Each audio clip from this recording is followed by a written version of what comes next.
সাহাবীদের মধ্যে মতভেদ ছিল যে সূরা হাম 2 বার নাজিল হয়েছে।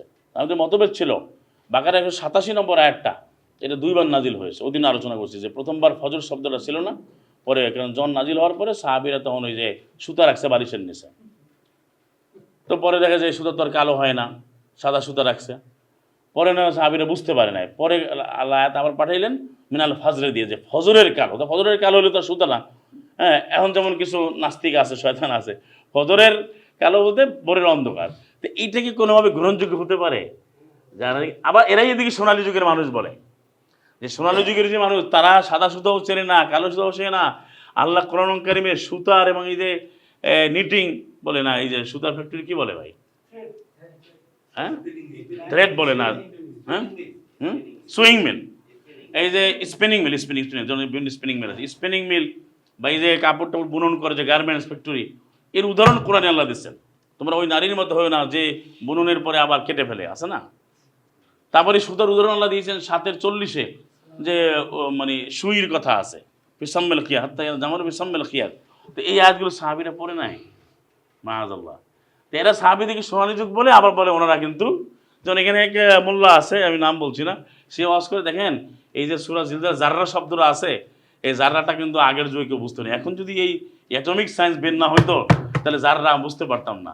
তাহলে তুমি জাররা বললা, তুমি যে সাহাবীদেরকে একেবারে মেয়ারে হক কিনা মারামারি লাগা, সত্যের মাপকাঠে কিনা পিটাপিটি করতেছ সোনালী যুগের মানুষ, এই সাহাবীরে নিয়ে গেলা কোথায় তুমি? যে সে জাররাই বোঝে না, বলতেছে কে সাহাবীরা জাররা, আগের যুগে জাররাটা বুঝতো না। জাররা বুঝেন তো? ওই জাররা জাররা জাররা, হ্যাঁ, এই যে সূরা জিলজাল যেটা আছে, জাররা জাররা ইয়ারা, তার মানে এরা যে কখন কি বলে, এর কারণ হচ্ছে কি, আপনি প্রদত্ত হাদিসের বর্ণনাগুলো মানুষকে পাগল করে দেয়, এটা কোনো মানাই সম্ভব না। এটা আপনি পড়বেন না, কোনোদিনই মানা, এটা অবাস্তব একটা বিষয়। এখন আপনি যদি কেউ যদি 3 রাকাত বয়সের ভেতরে করে, কেউ 7 রাকাত করে, 6 রাকাত করে, কীভাবে হবে? এবার আপনি যখন কোরআনে মুবিন আপনার কি সমাধান দিচ্ছেন, আপনার জানেন ইন্না রব্বাকা ইয়ালামু আন্নাকা তাকুমু আদনা মিন সুলুসিল লাইল। হে রাসূল, তুমি দাঁড়াচ্ছ রাতের 3 ভাগের 2 ভাগ, অর্ধেক, 3 ভাগের 1 ভাগ রাসূলের সাথে একদল দাঁড়াচ্ছে, আপনাকে বলে দিলেন। এবং কি সালাত করতে হবে সেখানে? সেখানে রবকে ডাকতে হবে। 32-এর 15 16 17-তে বলতেছে। আপনি সেখানে কি করবেন? আপনি কিয়াম করবেন, রুকু করবেন, সাজদা করবেন, যেটা 25-এর 64 এবং আপনার এই যে 39-এর 9-তে বলে দিয়েছে। আর সালাতগুলো কি হবে? সব সমমানের হবে। কেন সমমানের হবে? হাফিজু আলাস সালাওয়াতি ওয়াস সালাতুল উস্তা, সব সালাতটা তুমি সুরক্ষা করো, যত্নবান সবগুলো সালাওয়াত বহু বচন সবগুলো। এখানে কোনো দায়িত্ব, কোনো সালাতের ব্যবস্থাপনা কোনোটাই কিন্তু হালকাভাবে নেওয়া যাবে না, এবং সেটা প্রতিটি উস্তা মানে উত্তম কোন না, সে মধ্যবর্তীর সময়। তাহলে এখানে 238-39-এ আপনার পরিষ্কারভাবে দিয়েছে যে আপনি কোরআন মানেন। আমি আবার বলছি, যদি কোরআন কিন্তু যে মানে তার জন্য, কোরআন সবার জন্য, না মানলে সে পরে উল্টাপাল্টা করতে পারে। কিন্তু আল্লাহ যেন কোরআন বারবার বলছেন মুসলিমদের জন্য, লিকম ইয়াজ্জাক্কারুন লিকম ইয়ালামুন, তারপরে ইন কুনতুম তাআকিলুন, যদি তোমরা বোঝো, এইভাবে কিন্তু শব্দগুলো আল্লাহ ব্যবহার করেছেন, না করেন নাই? এখানে আপনি সমাধান পেলেন, কিন্তু এখানে আপনি কোনো সমাধান কিন্তু পাচ্ছেন না। এরা দেখবেন এই জন্য এক একজন এক একভাবে নিয়ে গেছে। ওখানে বলতে হয়েছে সালানা মোহাম্মদ এমনভাবে সলা করেছেন, মনে হয় যে উনি মারা গেছেন। উনি যে রুকুতে গেলেন, উনি যে সাজদায় গেছেন, মনে হয় না যে উনি আর উঠবেন। আর তার ঈদ অনুসারী দাবি করে সে দেখা যাচ্ছে 3 মিনিটে তার 5 রাকাত 6 রাকাত শেষ, এবং কি কত মানে 5G গতিতে করতে পারে, হ্যাঁ 5G 6G গতিতে করতে পারে, সে ততই পপুলার যে আমি ওখানে যাবো, ওই 20 টাকার কেমন তাড়াতাড়ি শেষ করবো। এখন সলাৎ ইবাদ দিয়ে চলে গেছে সুরের মধ্যে। হেডলাইন দিয়েছে যে আজকে দেখুন সুরের মূর্ছনা, সুরের হাট বসছে এখানে, সুরের হাট। সুরের হাট কি? এখানে যে বিশ্ববিখ্যাত যারা হয়েছে মাহফুজ, ওরা তো হাফেজ বলে, তারা এখানে একাত্রে আপনাকে পড়াবে, হে সুরের হাট খুঁজতেছে। তো এইটা তাদের কোনো সমাধান আপনি পাবেন না, সম্ভাবনা, কোনোদিন সম্ভাবনা। আর ওখানে গেলে কিন্তু আপনি ওই যে আগে যেটা বললাম যে আপনি এটাকেও মানে যে ব্যক্তি বলবে লা ইলাহা ইল্লাল্লাহ, সে জান্নাতে যাবে, মানে করা লা ইলাহা ইল্লাল্লাহ দাখালাল জান্নাহ। তাহলে আপনি দেখেন ইমানের সময় পড়া চারশো লা ইলাহা, তখন তো এটা পড়ায় না। ইমান করার সময় কী পড়ায়? কালামে শাহাদাত পড়ায় না। কিন্তু এখানেও বলতে যে মান করা লা ইলাহা ইল্লাল্লাহ, লা ইলাহা বলে সে দেখা জান্নাতে যাবে। কিন্তু মধুসূল তো নাই, আছে। তাহলে এখানে লা ইলাহা ইল্লাল্লাহ জানা যাবে, তাহলে এখানে আবার বলছে শাহাদা পড়াচ্ছে, তাহলে এখানে কোনটা ঠিক? সমাধান নাই কিন্তু, এবার এটা মানা কোনো সম্ভব না।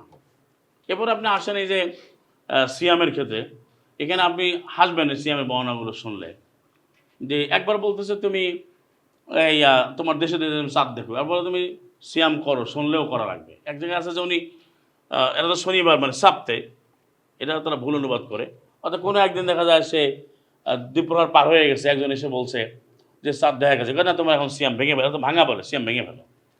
আবার বলছে যে না, আবার আরেকজন থেকে রেওয়ায়ত আছে যে না, এটা ইখতিলাফুল মাতালে, মানে আমি যেখানে যেখানে উদয় অস্তাচল আছে এর পার্থক্যের কারণে এবাদতের পার্থক্য হবে। আবার বলছে না 500 মাইলের মধ্যে শরিয়াতের ব্যবধান হবে। এরাই এক সময় বলছে লাহোর में চাঁদ দেখা জায়গা হাম क्या करेगा, দিল্লি में চাঁদ দেখা জায়গা হাম क्या करेगा। এরাই বলছে, এটা আমরা ছোটবেলাতে এভাবে শুনছি, আমরা যারা সিনিয়র ছিল। তো এখন বলছেন না, আমার এই লাহোরে চাঁদ দেখলে, রাওয়ালপিন্ডি দেখলে হবে না, দিল্লি দেখলে হবে না, আমাকেই দেখতে হবে। এখন যদি আবার কক্সবাজারের লোক বা চিটাগাংয়ের লোকেরা কেউ থাকলে বলতে পারেন যে আমি যদি আমার এখানে চাঁদ না দেখলে আমি করবো না। তা চিটাগাং তো আগে দেখবে, রাজশাহী তো পরে দেখবে। তো রাজশাহীতে এবার বলে এদের চাপাইয়ের লোক আছে যে আমরা তো এখনো দেখি না, আমরা করবো না। তাহলে এই যে একটা ধূম্রজাল, একটা অবাস্তব অবস্থা, সম্ভব না। এই চাঁদ নিয়ে পারে নাই তারা সমাধান করতে পারছে, চাঁদের ব্যাপারে পারে নাই। এরপরে দেখেন স্ক্যান্ডিনেভিয়ান অঞ্চলের একটা বিধান এরা বলে, যেখানে নরওয়ে, ফিনল্যান্ড, গ্রিনল্যান্ড, সেখানে কোথাও আছে 4 মাসই থাকে, কোথাও 7 দিন থাকে। বহু দ্বারা বোর্ড বসছে এটা সমাধানের জন্য, কোনো সমাধান নেই। অথচ কোরআন ও মুবিনে কি সুস্পষ্ট সমাধান দিয়েছে দেখেন 28 নম্বর সূরা 71-72-এ, যে যদি আল্লাহ রাত এবং দিনকে দীর্ঘায়িত করেন, দীর্ঘস্থায়ী করেন, পরে রাত বা দিন না নিয়ে আসে, দুইটা শব্দই আছে, সার মাদান ইলা ইয়াউমিল কিয়ামা। তো কি আছে যে রাত বা দিন নিয়ে আসতে পারে? দুইটা আয়াতে আমি একাত্রে মানে বোঝানোর জন্য বলছিলাম। নবীকে নিয়ে গেছে কোথাও, আশ্চর্য হবেন যে সালাম মোহাম্মদ একবার কোথাও গেছেন, গিয়া উনি ঘুমায় পড়ছেন, ঘুমায় পড়ে উনি উঠে গেছেন, উঠে দিয়ে সূর্য উঠে গেছে, তখন তিনি সবারই নিয়ে জামাতে চলা করছে। এটা কি সালাম মোহাম্মদ করতে পারেন? কারণ যেখানে তার অক্ত নির্ধারণ করা আছে, ভুল হইতে পারে, ভুল হতে পারে, কিন্তু আবার বলে তার কোনো ভুল নাই। তাহলে সূর্য উঠে গেলে উনি চলা করেন কীভাবে? সূর্য যখন উঠে যাবে সকালে, তখন সাথে কোনো অক্ত নাই। কোনো অক্ত আছে ভাই? আপনাকে তো বলে দিয়েছে যে টাইম, তাহলে কিন্তু সহজ, কিন্তু সেইটা পেঁচাবে। অর্থাৎ এই সিয়ামের ক্ষেত্রেও আপনি শর্ত পেতে হবে। এবার আপনি আসেন যে এই যে আমি চাঁদ নিয়ে বললাম, সিয়ামের যে শুরু শেষ, আপনি সময় নেওয়া, এটা থেকে ইফতার বানিয়েছে, এটা যদি প্রথম হাদিসে আপনি যান, আপনি 10 রকম বর্ণনা পাবেন। এটা মানা কারোর মধ্যে সম্ভব না। যেমন কেউ বলে 10 মিনিট, কেউ 17 মিনিট একটু অন্ধ হলে খাবে, কেউ আবার দিনের আলোতে খাও, নানাবিধ মত আপনি ছেড়ে দিচ্ছে। তার অর্থ কি এটা মানা কোনোভাবে সম্ভব না। আপনি বলেন কীভাবে মানবে? যদি একজনে সে যেমন একটা উদাহরণ দিই আপনাকে, বলা হচ্ছে একটা রেওয়ায়াত আছে যে ছাতু বলতে বলছে, ছাতুরটা তো আপনার সবাই পড়েছেন।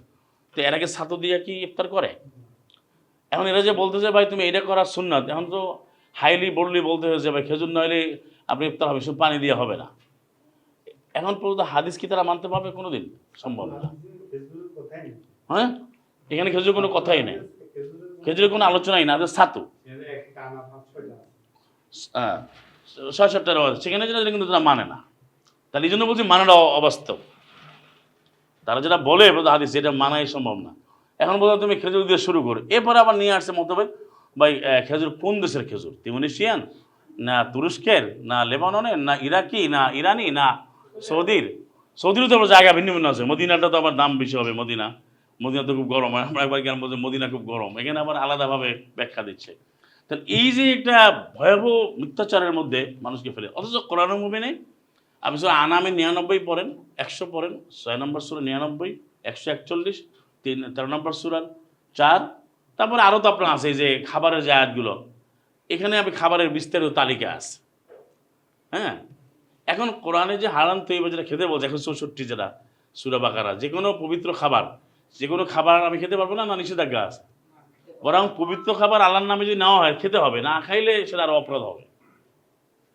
মানে আমরা ইতমাম করার ক্ষেত্রে আল্লাহ যা বলে সেটা আমি যে কোনো কিছু আমি খেতে পারি, হালাল তৈব হতে হবে, সেটাই হবে সুন্নাত, সেটা হবে কি কোরআনে অনুসরণ। যদি কেউ বলে যে আমাকে এইটাই করতে হবে, এই বিধান তৈরি করে, এটা তো তারাই মানতে পারবে না। কীভাবে পারবে না? আপনি বর্তমানে দেখেন যেটা, এমন অনেক জায়গা আছে, অনেককে প্রচুর কোটি কোটি মানুষের কাছে এই খেজুর নাই, এবং যেগুলো সেটা বীজযুক্ত খেজুর, পচা খেজুর তারা সাপ্লাই দিচ্ছে, প্রমাণিত হয়েছে অনেক রিপোর্ট, আমি প্র্যাকটিক্যাল আমি দেখাইতে পারবো। তাহলে যে জিনিস তারা বললো যেটা ইমপ্র্যাকটিক্যাল, সম্ভব না। আপনি এখনকার বর্তমান যে খেজুরের যে বাজার দর, তাদের কজনের পক্ষে এটা কেনা সম্ভব? তোমার পক্ষে না, এটা তো ওরা বলছে পানি দেওয়া হলেও হবে, তোমার ব্যাখ্যা ঘুরাই দেবে। তার অর্থ আপনি জটিল কেন করছেন? আপনি বিষয় হচ্ছে ওখানে কোনো সমাধান নাই। সমাধান হচ্ছে এমনি, আল্লাহ বলছে তুমি ইতমাম করো, তোমার আত্মসিয়াম। এখন পরিপূর্ণ করার ক্ষেত্রে আপনার আল্লাহদের সামর্থ্য দেয় যে খাবারের, সেটা যে কোনো কিছু হতে পারে। অবশ্যই সেটা হালাল তৈব হবে। সেটা পানি হতে পারে, ভাত হতে পারে, সেটা যে কোনো কিছু হতে পারে। সেটা আপনার বিস্কিট হতে পারে, সেটা ফল হতে পারে, সেটা জুস হতে পারে, যেটা হালাল তৈব। তা এখানে আমরা সহজ করলেন, কিন্তু এরা যেটা বললো এটা কিন্তু মানা অসম্ভব। এইভাবে আপনি যদি বিচার ব্যবস্থায় যান, আপনি বিবাহ তালাকে যান, তাহলে দেখবেন যে বর্তমান পর্যন্ত হাদিসে যে কথাগুলো, সেগুলো আপনার মানা কোনো মতে সম্ভব না। একজন এসে বলছে ভাই তোমার তালাক হয়ে গেছে, তোমার তালাক হয় নাই, এইভাবে বলতেছে। এবার তোমার ইমানই নাই, তোমার ইমান চলে গেছে। আমাদের সাথে ইমান নষ্ট হয় কীভাবে, সেটা তারা কোরআন থেকে নেয় না, তারা বানায় বলে যে ওর তো ইমান নাই। কেন? সে বলে দিচ্ছে আপনাকে, আপনি যদি ওই রাওয়ায়াত না মানেন, ওই হাদিস না মানলে আপনার ইমান নাই। দেখে প্রশ্ন করা দরকার যে সাল্লাল্লাহু মোহাম্মদের পরে অনেক পরে ধরে লেখা হয়েছে, তাহলে এই যে 200-300 বছরে যারা ছিল মুসলিম, তারা কি ইমানদার ছিল না? তা কিন্তু বলছে যে আপনি যদি এই বুখারী নাম হাদিস নাম আপনি যদি মুসলিমই না বলে না, তা তো কাফের ভিতরে দিচ্ছে। তাহলে প্রথম যুগে তাদের যে কথা যে স্বর্ণযুগ যেটা, এই 3 যুগে তো বলতে হাদিস ছিল না, ছিল ছিল আপনি 105 জিতে সাহাবীদের তো অনেকবার আলোচনা করছি, সাহাবী এদের কথা অনুযায়ী শেষ, 200 তাবিঈরা শেষ। তাহলে আর তারা যেটাকে বেশি হাইলাইট করে সেটা এই 200-250 হিজরির পরে গিয়ে এটা হয়েছে তাদের কথা অনুযায়ী, 216 হিজরির পরে, 216 হিজরির পরে, এবং পাণ্ডুলিপিকে আসছে আরও 100 বছর পরে। এটা তাদের কথাই লেখা আছে। হ্যাঁ, 400 বছর পরে। তাহলে তো ওইখানে তারা কি মুসলিম ছিল না? তার মানে এই জিনিসটা আমাদের জাতির সামনে এমনভাবে বলতেছে যে কেউ তো তল্লাশি করে না, কেউ যাচাই বাছাই করে না, কারণ আমি হাদিসে আছে। অথচ আল্লাহ সুবহানাহু ওয়া তাআলা বললেন যে আমি যে হাদিসটা দিয়েছি আয়াত, এটা তোমার হাদিস। এই জন্য আল্লাহ ওখানে শব্দটা কি নিয়ে আসে দেখেন, যে ওমান আসদাকু মিনাল্লাহ হাদিসা, আল্লাহর চেয়ে সর্বসত্য হাদিস কে বলতে পারে? হাদিস শব্দ নিয়ে আসলেন কেন? আল্লাহ বললেন যে ভাই হাদিস বাদ ইউমিনুন, কোন হাদিস ইমান আনবে, যেটা 77-এর 50, হাদিস শব্দটা কেন আল্লাহ বলেন? কারণ আল্লাহ সুবহানাহু ওয়া তাআলা সবই জানেন, এই জন্য হাদিস শব্দটা আল্লাহ বলতে আমি নাজিল করেছি, আল্লাহ নাজ্জালা আহসানা হাদিস।